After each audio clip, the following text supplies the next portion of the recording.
ప్రతి కార్యకర్తకు నేను ఒకటే చెప్తా ఉన్నా, ఎవడెవడైతే మీకు అన్యాయం చేశాడో పర్వాలా, అన్యాయం చేయండి, చేయించుకుంటాం, టైం మీది, కానియండి, కొట్టండి అని చెప్పండి. ఆడు ఎవడు ఏం చేస్తా ఉన్నాడో పేరు రాసుకోండి.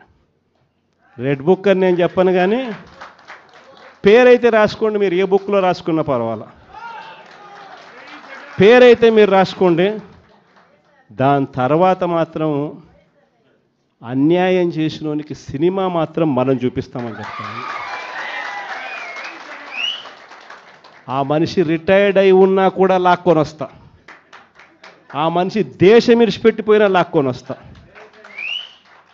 ఎవరిని వదిలిపెట్టేది ఉండదు. ఒక్కొక్కడికి మాత్రం సినిమా మాత్రం ఎలా చూపించానో అలా చూపిస్తామని మాత్రం చెప్తాను. ఖచ్చితంగా వీళ్ళు ఏదైతే నాటుతున్నారో, ఏదైతే ఇత్తుతున్నారో, ఇది రెండింతలు వీళ్ళకి పండే కార్యక్రమం కూడా జరుగుతుందని మాత్రం ప్రతి కార్యకర్తకు గట్టిగా చెప్పండి. ఎందుకనంటే ఈరోజు రాష్ట్ర వ్యాప్తంగా ఇదే జరుగుతూ ఉంది. ఒక్కొక్కని కథ వింటూ ఉంటే నిజంగా మనసుకు బాధ కలుగుతుంది.